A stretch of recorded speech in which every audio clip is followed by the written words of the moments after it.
Hello बच्चों, सब लोग कैसे हो? आई होप सब बढ़िया होंगे। कल जो हमने चैप्टर अपना स्टार्ट करा था the sexual reproduction in flowering plant, आज हम उसको फिनिश करने वाले हैं। ठीक है, कल हमने उसके अंदर बहुत सारी चीज़ें पढ़ी थी कि फ्लावर क्या है, फ्लावर कैसे बनता है, फूलों की खेती को क्या कहते हैं, फ्लोरिकल्चर क्या है। ठीक है, उसमें स्टेमन, पॉलिन ग्रेन, पॉलिन से होने वाली एलर्जी, ठीक है, पॉलिन से मिलने वाले कुछ न्यूट्रिशन, पॉलिन सप्लीमेंट, ये सारी चीज़ें हमने उसमें फिनिश कर दी थी। ठीक है, तो आज हम पढ़ेंगे female reproductive part of the flower. ठीक है, इसको स्टार्ट कर लेते हैं। द पिस्टल, मेगास्पोरेंजियम, जिसको हम ओव्यूल भी बोलते हैं, और एम्ब्रियोसैक, ये क्या है? सारे के सारे फीमेल रिप्रोडक्टिव पार्ट। ठीक है, इसमें देखेंगे हम सबसे पहले the gynoecium represent the female reproductive part of the flower. ठीक है, तो इससे हमें क्या पता चल रहा है? Female reproductive part of the flower क्या है? गायनीशियम। ठीक है, गायनीशियम, गायनीशियम किसको प्रेजेंट कर रहा है? फीमेल रिप्रोडक्टिव पार्ट को। ठीक है, द गायनीशियम में कंसिस्ट ऑफ सिंगल पिस्टल। ठीक है, अगर गायनीशियम के अंदर सिंगल पिस्टल होगा तो हम उसको मोनोकार्पिलरी बोल देंगे।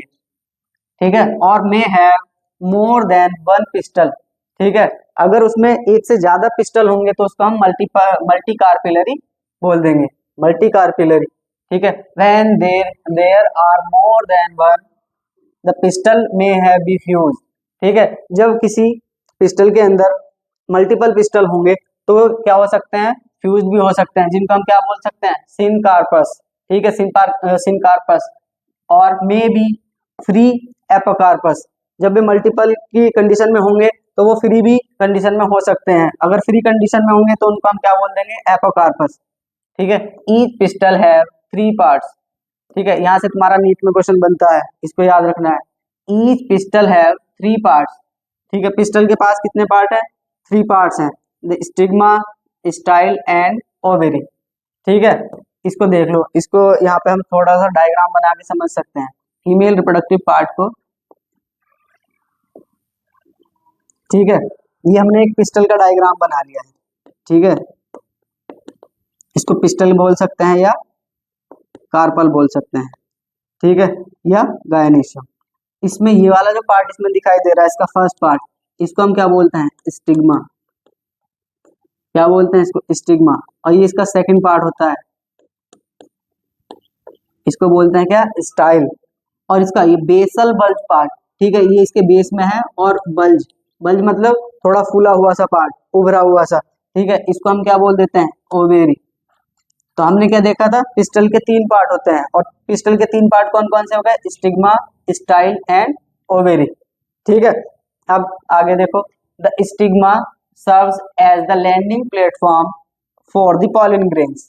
ठीक है, इस वाली लाइन का क्या मतलब हो गया कि इसमें जो स्टिग्मा का काम होता है, स्टिग्मा का काम क्या होता है? पॉलिन ग्रेन को रिसीव करना, पॉलिन ग्रेन को रिसीव करना, पॉलिन ग्रेन को रिसीव करना। ये जो छोटे छोटे पॉलिन ग्रेन होते हैं वो कहाँ पे आते हैं? स्टिग्मा पे आते हैं। ठीक है, the style is a elongated cylindrical part beneath the stigma. Style क्या है? सिलेंड्रिकल पार्ट है। ठीक है, ये सिलेंड्रिकल पार्ट है, थोड़ा सा लंबा पार्ट है, सिलेंड्रिकल पार्ट। ठीक है, स्टिग्मा के नीचे की तरफ। ठीक है, the basal bulge part of the pistil the ovary. Basal bulge part of the pistil is ovary. ये वाला जो पार्ट अभी हमने देखा था, ठीक है, पिस्टल का सबसे बेस में पाया जाने वाला बल्ज पार्ट, उसको हमने क्या बोल दिया? ओवेरी। ठीक है, इनसाइड दी ओवेरी, यहाँ से ये वाला तुम्हारा नीट में मिलता है वाला क्वेश्चन, इसको नोट डाउन कर लेना है। ठीक है, inside the ovary the ovarian cavity called locule. ठीक है, ये बहुत ज्यादा इंपॉर्टेंट लाइन थी तुम्हारी कि ओवेरी के अंदर ये जो हमें स्पेस दिखाई दे रहा है, इसको हमने क्या बोल दिया है? लोक्यूल। ठीक है, लोक्यूल यानी कि ओवेरी के अंदर पाए जाने वाली एक हॉलो स्पेस, उसको हम बोल देते हैं लोक्यूल। ये तुम्हारा नीट का क्वेश्चन है। ठीक है, next, the placenta is located inside the ovarian cavity. ये क्या कहना चाह रहा है? ओवेरियन कैविटी के अंदर एक छोटी स्ट्रक्चर होती है जिसको हम क्या बोल देते हैं? प्लेसेंटा बोल देते हैं। ठीक है, क्या बोल देते हैं? प्लेसेंटा। ओवरी के अंदर यहाँ पे एक छोटी सी स्ट्रक्चर होती है जिसको हम क्या बोल देते हैं? प्लेसेंटा। और प्लेसेंटा से निकलता है फ्यूनिकल, और बनता है क्या, ओव्यूल। ठीक है, अब next, recall the definition of, recall the definition and type of placentation that you studied in, ठीक है, 11th क्लास में तुमने पढ़ी होगी प्लेसेंटा वगैरह के बारे में। ठीक है, नेक्स्ट पढ़ते हैं।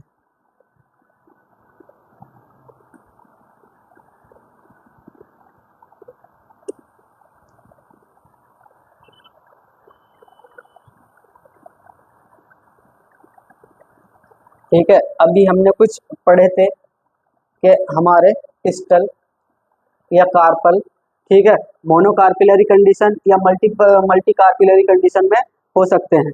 तो यहाँ पे ये वाला डायग्राम देखो, यहाँ पे ये वाला जो डायग्राम है हमारा, ठीक है, ये वाला डायग्राम, ठीक है, ये मोनोकार्पिलरी ओवरी को रिप्रेजेंट कर रहा है। ये क्या है हमारी मोनोकार्पिलरी, मोनोकार्पिलरी ओवरी, रोजा हिबिस्कस, यानी कि ये किसका है, गुडल का। इसमें ये वाला पार्ट जो दिखाई दे रहा है ये स्टिग्मा है, ये स्टाइल है, और ये क्या है इसमें ओवेरी, और ये थैलेमस पे रखे हुए हैं। ठीक है, हमारे पिस्टल और कार्पल मल्टीपल की अवस्था में भी हो सकते हैं, जिनको हम क्या बोल सकते थे, सिनकार्पस या एपोकार्पस। ठीक है, ये वाली कंडीशन हमें क्या दिखाई दे रही है, सिनकार्पस कंडीशन। सिनकार्पस में क्या है, मल्टीपल पिस्टल या कार्पल एक साथ ही क्या है, फ्यूज्ड है, और ये यहाँ पे स्टिग्मा दिखाई दे रहा है। ठीक है, ये वाला जो डायग्राम है ये वाला तुम्हारा पेपेवर सोमेनिफेरम, पेपेवर सोमेनिफेरम, ठीक है, का डायग्राम है। अब ये वाला जो डायग्राम में दिखाई दे रहा है ये वाला माइचेलिया का डायग्राम है। ठीक है, माइचेलिया, ठीक है, इसमें क्या है, मल्टीपल कार्पिलरी है और वो सारी की सारी क्या है, एपोकार्पस कंडीशन में है, यानी कि अलग अलग कंडीशन में है, यानी कि इनको हम क्या देख सकते हैं, अलग अलग देख सकते हैं। तो ये वाला तुमसे नीट में पूछा जा सकता है, सिनकार्पस और एपोकार्पस कंडीशन का एग्जाम्पल क्या है। ठीक है, तो सिनकार्पस का एग्जाम्पल क्या बन गया तुम्हारा, पेपेवर सोमेनिफेरम।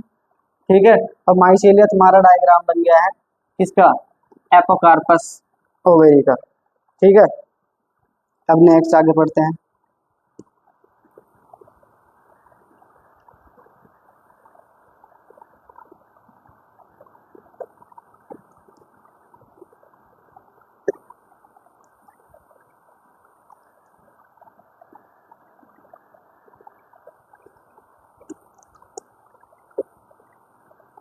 ठीक है, arising from the placentation are the megasporangia. ठीक है, प्लेसेंटा से क्या निकलती है हमारी, मेगास्पोरेंजिया, कॉमनली कॉल्ड ओव्यूल्स। अभी मैंने तुम्हें बताया था, यहाँ पे एक डायग्राम देखो। ठीक है, यहाँ पे ये मैंने स्टिग्मा, स्टाइल और ये ओवेरी ये बताया था मैंने। तो इस ओवेरी के अंदर हमने यहाँ पे एक छोटी सी स्ट्रक्चर बताई थी जिसको हमने प्लेसेंटा बोला था। प्लेसेंटा से एक फ्यूनिकल जैसी स्ट्रक्चर निकलती है और वो आगे चल के क्या बनाती है तुम्हारा, ओव्यूल। ठीक है, क्या बनाती है वो, ओव्यूल बनाती है। The number of ovules in an ovary may be one, यहाँ से बहुत इंपॉर्टेंट लाइन स्टार्ट हो है तुम्हारी, the number of ovules in an ovary may be one, जैसे कि व्हीट, पैडी एंड मैंगो। ठीक है, यानी कि ये कहना चाह रहे हैं कि एक ओवेरी के अंदर एक ही ओव्यूल हो सकता है। कैसा ओव्यूल हो सकता है, सिंगल ओव्यूल हो सकता है, जैसे कि व्हीट, पैडी यानी कि चावल, और ये तुम्हारे मैंगो, मैंगो के अंदर क्या मिल सकती है, एक ओवेरी में एक ही ओव्यूल। ठीक है, पर ये ओव्यूल की संख्या ज्यादा भी हो सकती है, जैसे कि पपाया, वाटरमेलन एंड ऑरेंज। तुमने देखा होगा पपाया या वाटरमेलन के अंदर मल्टीपल सीड, ठीक है, क्या मिलते हैं हमें, मल्टीपल सीड। और वो सीड कहाँ से आए हैं, वो सीड आए हैं हमारे ओव्यूल से। ठीक है, वो सीड कहाँ से आए हैं, ओव्यूल से, यानी कि एक ओवेरी के अंदर मल्टीपल ओव्यूल भी प्रेजेंट हो सकते हैं। अब हमारा टॉपिक चलेगा क्या, मेगास्पोरेंजियम। ठीक है, मेगास्पोरेंजियम,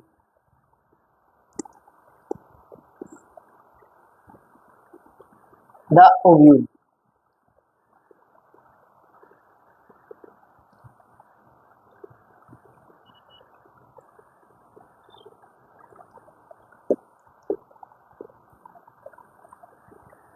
द मेगास्पोरेंजियम। ठीक है, let us familiarize ourselves with the structure of typical angiosperm ovule। ठीक है, एक डायग्राम तुम्हारा दिखाई दिया है, ठीक है, 1.7 डायग्राम ऊपर की तरफ डायग्राम है। ठीक है, the ovule is a small structure attached to the placenta by means stalk called funicle. ठीक है, अभी भी मैंने तुम्हें बताया था ओवरी के अंदर एक फ्यूनिकल नाम की स्ट्रक्चर से ओव्यूल हमारा जुड़ा हुआ होता है। The body of ovule fuse with the funicle in the reason called hilum. ठीक है, ये वाला क्वेश्चन नीट 2020 में आ चुका है तुम्हारा। ठीक है, इसको तुम नोट कर लेना। The body of ovule fuse with the funicle in the reason called hilum. ठीक है, ये हाइलम वाला रीजन एक ओवेरी है और ओवेरी के अंदर की तरफ हमने क्या देखा था, एक प्लेसेंटा, प्लेसेंटा से निकला हुआ क्या है, फ्यूनिकल, और फ्यूनिकल के अंदर की तरफ ये वाली जो जगह है इसको हम क्या कह रहे थे, हाइलम। ठीक है, ये हाइलम, ये नीट 2021 का क्वेश्चन है तुम्हारा, ये नीट 2020 में आया हुआ क्वेश्चन है। ठीक है, thus the hilum represent the junction between the ovule and funicle। यानी कि फ्यूनिकल क्या है, ये एक टाइप का जंक्शन है किस किस के बीच का। ठीक है, हाइलम क्या है, एक जंक्शन है between the ovule and funicle. ठीक है, ईच ओव्यूल हैज वन और टू प्रोडक्टिव एनवेलप, ठीक है, कॉल्ड इंटीग्यूमेंट्स। यानी कि ओव्यूल के चारों तरफ हमें क्या मिल सकते हैं, कुछ प्रोटेक्टिव इंटीग्यूमेंट्स मिल सकते हैं। ठीक है, जिनको हम क्या बोलते हैं, इंटीग्यूमेंट्स। ये क्या है हमारे इंटीग्यूमेंट्स।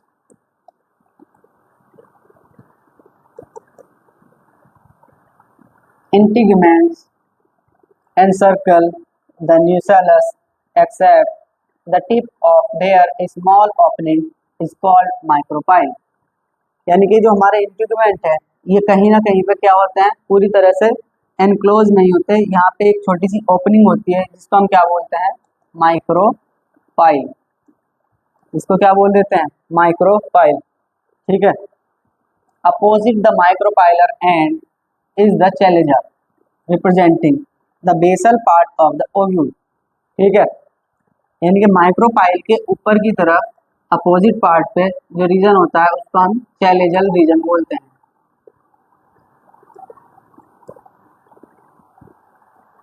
अभी हम इसका डायग्राम देखने वाले हैं।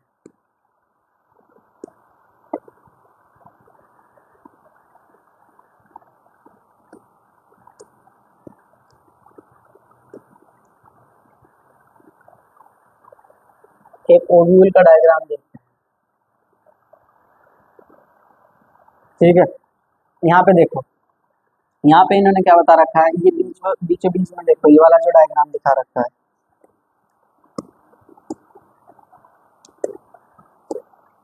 इस वाले डायग्राम में यहाँ पे देखो ये बीच में इन्होंने स्ट्रक्चर दिखाई है जिसको इन्होंने क्या नाम दिया है, एम्ब्रियो सैक।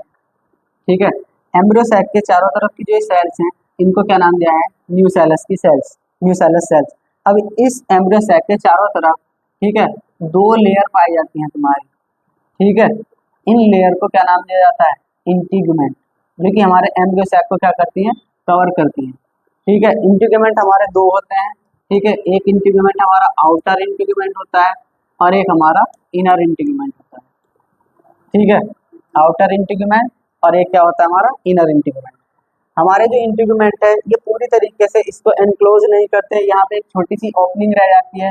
इस ओपनिंग का नाम इन्होंने क्या रख दिया है, माइक्रोपाइलर होल, या इसको हम क्या नाम दे सकते हैं, माइक्रोपाइल, माइक्रोपाइल। ठीक है, ये रहा माइक्रोपाइलर ओपनिंग। यहाँ पे ये जो स्ट्रक्चर तुम्हें दिखाई दे रही है ये जहाँ से ओवरी के साथ में कनेक्टेड थी प्लेसेंटा। ठीक है, इसको इन्होंने क्या नाम दिया है, फ्यूनिकल। और फ्यूनिकल ओव्यूल से जिस जगह पे अटैच होता है उसको हम नाम दे देते हैं हाइलम। और यही क्वेश्चन था तुम्हारा नीट 2020 का। ठीक है, और ये तुम्हें याद रख लेना है, ये जो हमारा एक ओव्यूल का जो डायग्राम दिखाई दिया है ये एनाट्रोपस ओव्यूल का डायग्राम है। ठीक है, कैसा डायग्राम है ये, एनाट्रोपस ओव्यूल।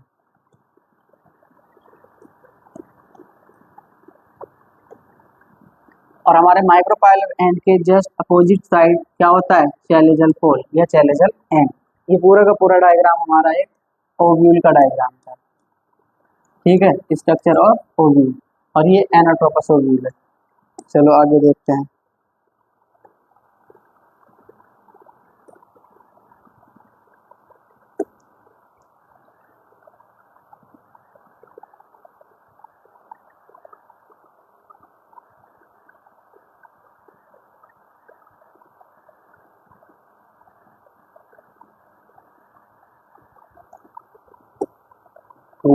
यहाँ से देखते हैं, the opposite the micropylar and the chalazal representing the basal part of the ovule, ठीक है, encloses within the integument the mass of the cells called the nucellus। यानी कि इंटीग्यूमेंट सेल्स के नीचे की तरफ हमें कुछ सेल्स मिलती हैं जिनको हम क्या नाम देते हैं, न्यूसेलस की cells. The cells of nucellus have abundant reserve food material. यानी कि न्यूसेलस की सेल्स के अंदर हमें क्या देखने को मिलता है, फूड मटेरियल स्टोर देखने को मिलता है, ठीक है। Located in the nucellus is in the embryo sac या फीमेल गैमेटोफाइट, ठीक है। An ovule generally has a single embryo sac form a mega spore, ठीक है, मेगा स्पोर का ये निर्माण करता है। अब हम एक टॉपिक पढ़ेंगे मेगा स्पोरोजेनेसिस, जो हमारा सबसे इम्पोर्टेंट टॉपिक रहने वाला है, mega sporogenesis. The process of formation of mega spore from the megaspore mother cell is called megasporogenesis.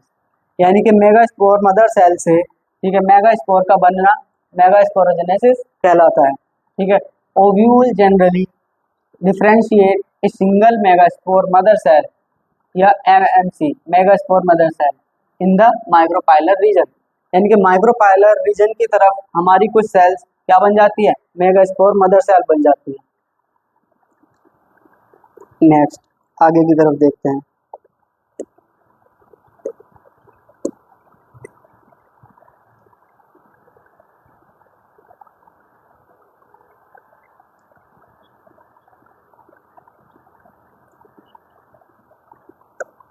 यहाँ पे देखो, इन डायग्राम से क्लियर होगा हमें, ठीक है।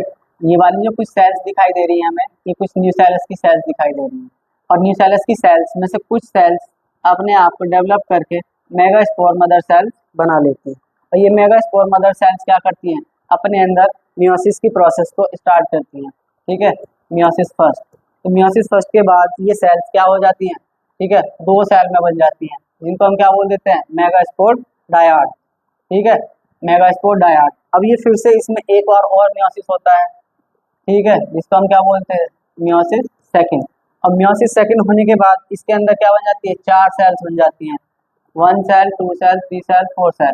ये क्या बन गई, 4 सेल। और ये चारों की चारों सेल को एक साथ कंबाइन रूप से हम क्या बोल देते हैं, मेगास्पोर टेट्राड, मेगास्पोर टेट्राड। अब मेगास्पोर टेट्राड में से, ठीक है, यानी कि इन चार सेल में से 3 सेल क्या हो जाती है हमारी, डीजेनरेट। क्या हो जाती है वो हमारी सेल, डीजेनरेट हो जाती है। और बचती कौन है हमारी, केवल एक सेल बचती है, एक सिंगल सेल बचती है माइक्रोपाइलर एंड की तरफ, ठीक है, एक सिंगल सेल। अब इस सिंगल सेल की तरफ देखो, इस सिंगल सेल के अंदर मान लो ये सिंगल सेल हमारी, ये सिंगल सेल है, और इस सिंगल सेल के अंदर क्या है, एक न्यूक्लियस है। ये हमारी क्या है, एक सिंगल सेल। इस सिंगल सेल के अंदर क्या है हमारा, एक न्यूक्लियस, एक न्यूक्लियस है। इस न्यूक्लियस के अंदर क्या होगा, फ्री न्यूक्लियर डिवीजन। क्या होगा इसके अंदर, free nuclear division. Free nuclear division का क्या मतलब होता है, फ्री न्यूक्लियर डिवीजन का मतलब होता है कि न्यूक्लियस केवल बार बार डिवीजन कर रहा है, ठीक है, न्यूक्लियस क्या कर रहा है, बार बार डिवीजन कर रहा है, लेकिन वो सेल डिवीजन नहीं कर रही है। तो इस एक न्यूक्लियस से, कितने न्यूक्लियस से, एक सिंगल न्यूक्लियस से यहाँ से क्या बनते हैं हमारे पास, दो न्यूक्लियस बन जाते हैं। कितने न्यूक्लियस बन जाते हैं, दो न्यूक्लियस बन जाते हैं। और ये दो न्यूक्लियस फिर से फर्दर मियोटिक फर्स्ट, इनमें क्या होगा, इनमें होगा माइटोटिक डिवीजन, माइटोटिक डिवीजन। इनमें क्या देखने को मिलेगा, माइटोटिक डिवीजन देखने को मिलेगा, ठीक है। माइटोटिक डिवीजन यहाँ पे क्या हुआ है, फर्स्ट, फर्स्ट के बाद यहाँ पे क्या हुआ है, सेकंड, सेकंड के बाद यहाँ पे हमारे पास सेकंड डिवीजन में हमारे 4 न्यूक्लियस बन चुके हैं। ठीक है, सेकंड माइटोटिक डिवीजन होने के बाद हमारे पास में क्या बन गए हैं, 4 न्यूक्लियस बन चुके हैं। और अब हमारे पास में थर्ड बार, ठीक है, कितनी बार, थर्ड, थर्ड टाइम पे क्या हुआ, माइटोटिक डिवीजन हुआ। और माइटोटिक डिवीजन होने के बाद हमारे कितने न्यूक्लियस बन गए, 4 थे तो 4 से डबल हो जाएंगे, और कितने हो गए ये, 8 न्यूक्लियस। ठीक है, 8 न्यूक्लियस। अब ये 8 न्यूक्लिएटेड स्ट्रक्चर बन गई है। ठीक है, अब ये क्या कर लेते हैं अपने आप को, ये न्यूक्लियस अपने आप को अरेंज कर लेते हैं। क्या कर लेते हैं, ये अरेंज, और एक स्ट्रक्चर बना लेते हैं जिसको हम क्या बोल देते हैं, एम्ब्रियो सैक। ठीक है, यहाँ पे देखो, इनमें से 3 न्यूक्लियस जो होंगे, 3 न्यूक्लियस हमारे, ठीक है, सिनर्जिड सेल्स की तरफ और एग सेल की तरफ चले जाएंगे, मतलब यहाँ पे। ठीक है, एक सेल यहाँ पे है, एक सेल यहाँ पे है, और एक सेल यहाँ पे। ठीक है, 3 सेल हमारी कहाँ पे आ गई हैं, माइक्रोपाइलर एंड की तरफ। कहाँ की तरफ आ गई है, माइक्रोपाइलर एंड की तरफ। 3 सेल, 3 सेल में से 2 सेल तो हमारी क्या हो गई है, सिनर्जिड सेल, और एक सेल क्या हो गई है इसमें हमारी, एग सेल। ठीक है, ये 3 सेल ऊपर की तरफ, 2 सेंट्रल सेल, कितनी, 2 सेंट्रल सेल, यानी कि 2 न्यूक्लियस कहाँ पे आ गए हमारे, बीच में। ठीक है, इनको हम क्या बोल देते हैं, 2 पोलर न्यूक्लियाई। और 3 सेल हमारी, यानी कि 3 न्यूक्लियस हमारे कहाँ पे चले जाते हैं, चैलेजल एंड की तरफ, जिनको हम क्या बोल देते हैं, एंटीपोडल सेल्स, एंटीपोडल सेल्स या चैलेजल सेल, चैलेजल सेल। ठीक है, अब ये एक हमारा मैच्योर एम्ब्रियो सैक का डायग्राम है। ठीक है, ये क्या है हमारा, मैच्योर एम्ब्रियो सैक। और एम्ब्रियो सैक के अंदर ही हमारा क्या बनता है, फीमेल गैमीट। और पहले हमने क्या पढ़ लिया था, मेल गैमीट। मेल गैमीट यानी कि पॉलिन ग्रेन, पॉलिन ग्रेन के अंदर बनते हैं मेल गैमीट। ठीक है, तो यहाँ पे हमारा क्या बन चुका है, ये एम्ब्रियो सैक बन चुका है। एम्ब्रियो सैक की अब ये वाली स्ट्रक्चर देखो, कंप्लीट मैच्योर की, ये वाला रीजन इन्होंने दिखाया चैलेजल एंड। ठीक है, चैलेजल एंड, चैलेजल एंड की तरफ हमारे 3 सेल्स बन चुकी हैं। ठीक है, ये जो हमारे पास में न्यूक्लियस थे, इन न्यूक्लियस के चारों तरफ में यहाँ पे क्या बन चुकी है, सेल वॉल। क्या बन चुकी है यहाँ पे, इनके चारों तरफ सेल वॉल बन चुकी है। क्या बन चुकी है, सेल वॉल बन चुकी है। ठीक है, तो ये 3 सेल यहाँ पे आके अरेंज हो गए हैं, एंटीपोडल सेल। फिर ये वाले जो हमारे बीच में 2 न्यूक्लियस थे, ठीक है, ये जो 2 न्यूक्लियस थे, ये 2 न्यूक्लियस अलग अलग से कोई सेल वॉल का निर्माण नहीं करते। इनके चारों तरफ में क्या होता है, केवल एक ही सेल वॉल बन पाती है। ठीक है, इनके चारों तरफ में क्या बन पाती है, केवल एक ही सेल वॉल बन पाती है। कितनी सेल वॉल बन पाती है, एक ही सेल वॉल बन पाती है। ठीक है, और बीच में क्या रह गए हमारे 2 पोलर न्यूक्लियाई या सेंट्रल सेल। अब ये नीचे की तरफ देखो, नीचे की तरफ ये वाला हमारा जो एंड दिखाई दे रहा है, ये है माइक्रोपाइलर एंड। कौन है ये हमारा, माइक्रोपाइलर एंड। अब माइक्रोपाइलर एंड में क्या होगा, 2 सेल, ये वाली जो हमारी 2 सेल दिखाई दे रही है, इनको हम क्या बोल देते हैं, 2 सिनर्जिड सेल, सिनर्जिड सेल। और बीच में क्या बचती है हमारी, एक एग सेल। क्या बचती है हमारी, एग सेल। ठीक है, इसी एग सेल का हमें बनाना था। ठीक है, अब यहाँ पे देखो, ये जो 2 सिनर्जिड सेल्स हैं, 2 सिनर्जिड सेल्स की कुछ कोशिकाएं, ठीक है, यहाँ पे कुछ उभार जैसी स्ट्रक्चर बना लेती हैं, जिनको हम क्या बोल देते हैं, फिलीफॉर्म एपरेटस। क्या बोल देते हैं इनको, फिलीफॉर्म एपरेटस। अब यहाँ से हम देखना स्टार्ट करते हैं कि नीट के क्वेश्चन कैसे कैसे बनते हैं। ठीक है, तो यहाँ से देखो, स्टार्ट करके देखो इसको। यहाँ पे हमारी कुछ न्यूसेलस की सेल थी। ठीक है, न्यूसेलस की सेल की वो तुमसे पूछेगा कि प्लॉइडी कितनी होती है, तो कैसी होती है, डिप्लॉइड। क्या होती है, डिप्लॉइड। अब न्यूसेलस की सेल्स के अंदर जैसे ही ये अपना शेप साइज को इंक्रीज करके माइक्रोस्पोर मदर सेल में डेवलप होगी, तो माइक्रोस्पोर मदर सेल की प्लॉइडी को पूछ लेगा। माइक्रोस्पोर मदर सेल की प्लॉइडी 2n होती है। ठीक है, अब इसके अंदर क्या स्टार्ट होता है, मियोसिस। क्या स्टार्ट होता है इसके अंदर, मियोसिस। वो भी कौन सा, मियोसिस फर्स्ट। ठीक है, मियोसिस फर्स्ट होने के बाद इसके अंदर, ठीक है, 2 सेल बन जाएंगी, जिनको हमने क्या बोलते हैं, मेगास्पोर डायड। मेगास्पोर डायड में कितनी सेल बन गई, 2 सेल, 1 2। अब इनकी तुमसे वो प्लॉइडी पूछ ले, तो इनकी पोलैरिटी कैसी होती है मेगास्पोर डायड की, ये एन होती है। कैसी होती है? एन, यानी कि हैप्लॉइड। अब इसमें हमारा क्या होगा? Meiosis second. मियोसिस सेकंड होने के बाद इसमें से 4 सेल्स बन जाएंगी। कितनी सेल बन जाएंगी? 4 सेल। और चारों सेलों को हम एक साथ में बोल देंगे मेगास्पोर टेट्राड। अब मेगास्पोर टेट्राड में से, ठीक है, 3 सेल हमारी क्या हो जाती है? डीजनरेट। डीजनरेट का मतलब खत्म हो जाती है, नष्ट हो जाती है। ठीक है, इनमें से फिर क्या होगा? एक सेल बचती है, और वो भी सेल कैसी होंगी? मेगास्पोर टेट्राड भी कैसे होंगे? सारे के सारे हैप्लॉइड सेल होंगे। अब इनमें से हमने किसी एक सेल को उठा लिया है, ठीक है, इनमें से जो एक सेल है, ठीक है, ये कैसी सेल होगी हमारी? Haploid cell. Haploid cell. अब इस वाली सेल के अंदर क्या होता है? इसके न्यूक्लियस के अंदर होता है फ्री न्यूक्लियर डिवीजन। ठीक है, क्या होता है इसके अंदर? फ्री न्यूक्लियर डिवीजन, यानी कि केवल न्यूक्लियस न्यूक्लियस का डिवीजन। अब यहाँ से होगा इसके अंदर माइटोटिक डिवीजन। माइटोटिक डिवीजन में क्या होगा? एक न्यूक्लियस हमारा 2 न्यूक्लियस में कन्वर्ट हो जाएगा। ठीक है, अब फिर से हमारा माइटोटिक डिवीजन सेकंड स्टार्ट होगा, और हमारे 2 न्यूक्लियस 4 न्यूक्लियस के अंदर डिवाइड हो जाएंगे। अब फिर से हमारा माइटोटिक डिवीजन स्टार्ट होगा, फिर हमारे क्या हो जाएंगे? 4 न्यूक्लियस 8 न्यूक्लियस के अंदर कन्वर्ट हो जाएंगे। ठीक है, तो अब यहाँ से तुमसे पूछ सकता है वो कि एक हमारे एम्ब्रियो सैक के बनने में, ठीक है, एक हमारे एम्ब्रियो सैक के बनने में कितने डिवीजन होते हैं? ठीक है, कितने मियोसिस और कितने माइटोसिस? ठीक है, तो एक हमारा क्या होता है? मियोसिस। क्या होता है हमारा? एक होता है मियोसिस, और देखो 3 यहाँ पे हमारे माइटोसिस हुए हैं, यहाँ से लेके यहाँ तक। ठीक है, 1 2 3। ठीक है, कितने माइटोसिस हुए हैं? 3 माइटोसिस। तो ये तुमसे नीट 2025 में पूछा जा चुका है। ये वाला क्वेश्चन क्या है तुम्हारा? नीट 2025 का क्वेश्चन है। ठीक है, तो तुमसे ये भी पूछ लिया जाता है कि कितने अर्धसूत्री विभाजन होते हैं, कितने समसूत्री विभाजन होते हैं। देखो, एक क्वेश्चन का हमें पता चल गया। सेकंड क्वेश्चन क्या था हमसे? पोलैरिटी पूछ सकता है किसी की भी। ठीक है, अब और क्वेश्चन देखो। सबसे पहले अब हम इसमें क्या देखेंगे कि हमारा जो एम्ब्रियो सैक की स्ट्रक्चर होती है, मैच्योर एम्ब्रियो सैक, क्वेश्चन लिख लो 2017 में आया हुआ है। मैच्योर एम्ब्रियो सैक के अंदर, मैच्योर एम्ब्रियो सैक के अंदर कितनी सेल होती हैं? कितने सेल होती हैं? सेल कितनी होती है हमारे पास में? 7 सेल। और न्यूक्लियस कितने होते हैं हमारे पास में?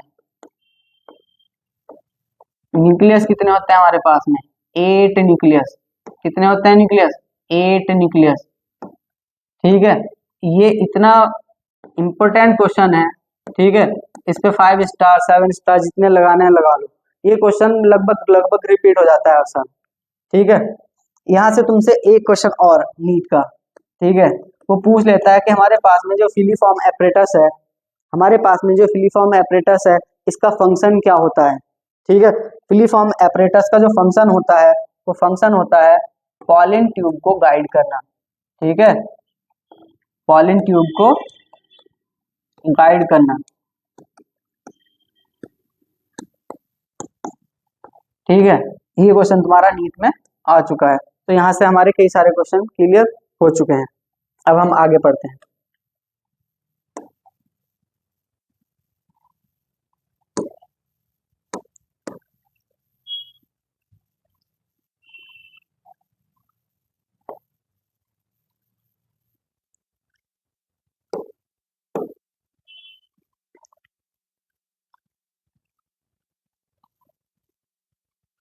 ठीक है, यहाँ पे देखो, सारी की सारी जो चीजें हैं इस एनसीईआरटी में लिखी हुई, वो हमने अब उस वाले डायग्राम में सारी की सारी चीजें क्लियर कर ली हैं।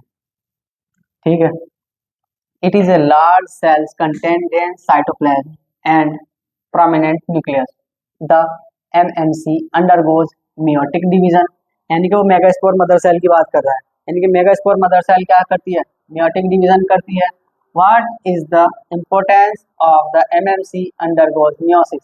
यानी कि इसकी इंपॉर्टेंस क्या हो सकती है meiosis में जाने की? ठीक है, मेगास्पोर मदर सेल हमारी 2n थी। ठीक है, MMC हमारी कैसी थी? 2n, diploid. अब ये हैप्लॉइड क्या बनाएगी? हैप्लॉइड सेल बनाएगी। तो हैप्लॉइड सेल बनाने का इसका क्या इंपॉर्टेंस हो सकती है? ठीक है, क्योंकि हमारे जो गैमीट होते हैं ना, वो कैसे होने चाहिए? हमारे हैप्लॉइड होने चाहिए, क्योंकि गैमीट गैमीट फ्यूजन से फिर क्या बनेगी? हमारी डिप्लॉइड स्ट्रक्चर। ठीक है, तो इसकी यही इंपॉर्टेंस है। Meiosis results in the production 4 mega spores. ठीक है, कितने स्पोर्स बनाती है? 4 मेगा स्पोर बनाती है। लेकिन 4 मेगा स्पोर के अंदर से केवल एक ही मेगा स्पोर हमारा क्या रहता है? ठीक है, बचता है। अब देखते हैं हम फीमेल गैमेटोफाइट। फीमेल गैमेटोफाइट की स्ट्रक्चर भी हमने क्या कर लिए, देख लिए। फीमेल गैमेटोफाइट का क्या मतलब था? Embryo sac. ठीक है, in a majority of flowering plants one of the megaspore is functional while the other 3 degenerate. ये बात भी हमने तुमसे क्या बता दी है, क्लियर बता दी है कि हमारी एक मेगास्पोर मदर सेल से 4 मेगास्पोर बनते हैं। ठीक है, 4 मेगास्पोर बनते हैं, लेकिन 4 मेगास्पोर में से 3 मेगास्पोर हमारे क्या हो जाते हैं? डीजनरेट हो जाते हैं। डीजनरेट में से केवल एक ही मेगास्पोर हमारा, एक मेगास्पोर क्या बचता है? फंक्शनल बचता है। ठीक है, क्या बचता है? फंक्शनल बचता है। ठीक है, only the functional megaspore develops in the female gametophyte, यानी कि एम्ब्रियो सैक। यानी कि जो अब हमारा एक सिंगल फंक्शनल मेगास्पोर बचा है, फंक्शनल मेगास्पोर बचा है, ये फंक्शनल मेगास्पोर हमारा किसमें कन्वर्ट हो जाता है? एम्ब्रियो सैक में कन्वर्ट हो जाता है। किसमें कन्वर्ट हो जाता है? एम्ब्रियो सैक में कन्वर्ट हो जाता है। क्लियर है ना? ये 3 हमारी चैलेजल सेल बन गई थी, 3 हमारी एग एपरेटस बन गई थी, 2 हमारे पोलर न्यूक्लियाई बन गए थे, यानी कि एक से ही बनता है। तो इस वाले डेवलपमेंट को हम क्या बोल सकते हैं? Monosporic development. और ये वाली लाइन बहुत ज्यादा इंपॉर्टेंट है, क्योंकि इससे क्या आता है, नीट में ये वाला क्वेश्चन तुम्हारा आ चुका है। इस टाइप के डेवलपमेंट को क्या बोलते हैं? मोनोस्पोरिक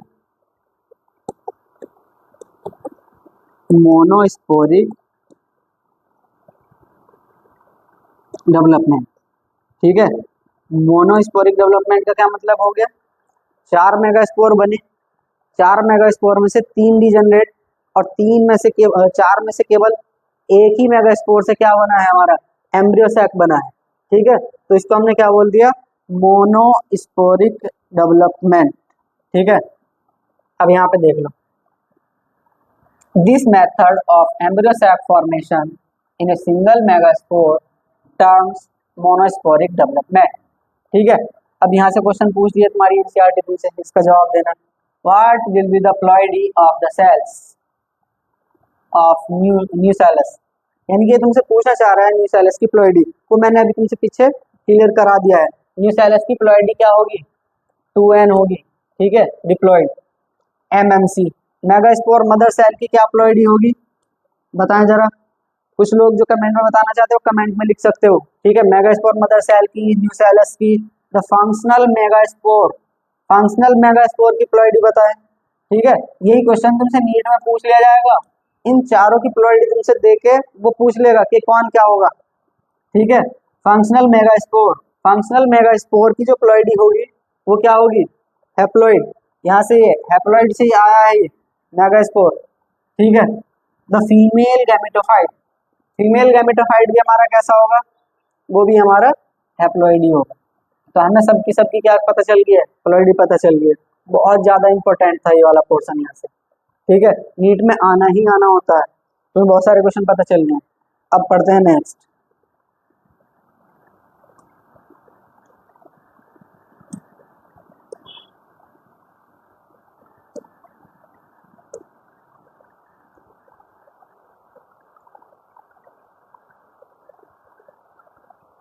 देखो, अब ये तुम्हारी एनसीईआरटी कह रही है तुमसे, क्या कह रही है एनसीईआरटी तुमसे? लेट अस स्टडी, के आओ पढ़ें। क्या कह रही है एनसीईआरटी? के आओ पढ़ें। इसको पढ़ते हैं। ठीक है, इसको पढ़ के देखो। Let us study about the formation of embryo sac. ठीक है, इन डिटेल। ये क्या कहना चाह रही है तुमसे? कि डिटेल्स में पढ़ते हैं एम्ब्रियो सैक बनने की प्रोसेस, और वो प्रोसेस हमने कर ली है। ठीक है, हमारे पास में न्यूसेलस की सेल थी। ठीक है, न्यूसेलस की सेल थी, न्यूसेलस की सेल ने क्या बना लिया? एक मेगास्पोर मदर सेल। क्या बना लिया? Megaspore mother cell. Megaspore mother cell ने क्या करा? माइटोसिस, वो मियोसिस। मियोसिस करने के बाद इसमें क्या हुआ? एन फर्स्ट करा तो 2 सेल बनी हमारी हैप्लॉइड। मेगास्पोर डायाड, क्या बनाया था इसने? Megaspore dyad. अब मेगास्पोर डायाड के बाद में फिर से इसमें एक बार मियोसिस सेकंड हुआ। क्या हुआ? Meiosis second. और इससे कितनी सेल्स बनी हमारी? 4 सेल। कितनी सेल्स बनी हमारी? 4 सेल। अब ये जो 4 सेल्स बनी है ये सारी की सारी हैप्लॉइड, कैसी सेल्स, हैप्लॉइड सेल। तो इनको हमने कंबाइंड रूप से क्या बोल दिया था, मेगास्पोर टेट्राड। क्या बोल दिया था इनको, मेगास्पोर टेट्राड।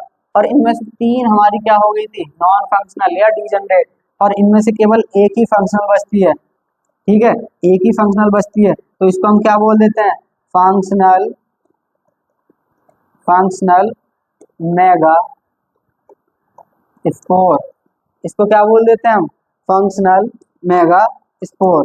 इसको क्या बोल देते हैं हम, फंक्शनल मेगा स्पोर। क्या बोल दिया हमने इसको, फंक्शनल मेगा स्पोर। अब इस फंक्शनल मेगा स्पोर के अंदर जो न्यूक्लियस है, ये न्यूक्लियस क्या करने लगता है, डिवीजन, और इससे बन जाते हैं हमारे पास में 2 न्यूक्लियस। ठीक है, माइटोटिक डिवीजन क्या हुआ है यहाँ पे, माइटोटिक डिवीजन यानी कि समसूत्री विभाजन फर्स्ट, पहला। ठीक है, फिर यहाँ से समसूत्री विभाजन सेकेंड।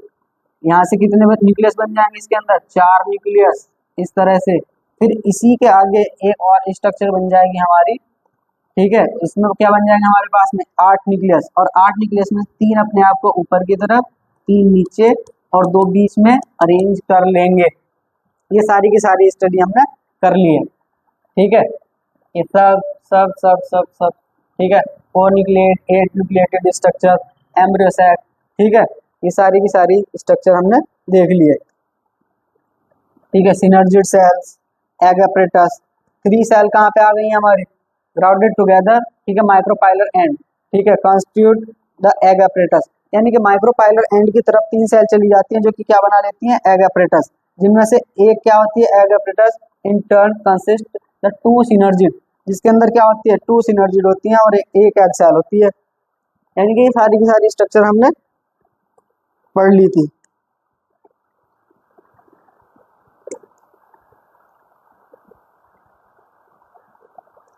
और हाँ यहाँ पे, ठीक है, यहाँ पे 8 न्यूक्लिएटेड एंड 7 सेल स्ट्रक्चर, यहाँ से ये क्वेश्चन नीट का है तुमसे, इसको ध्यान रखना है।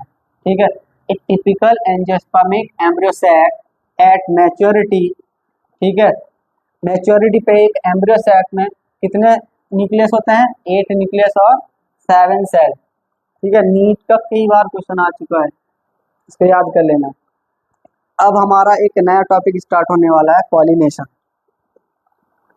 ठीक है, क्या टॉपिक स्टार्ट होने वाला है हमारा, पॉलिनेशन।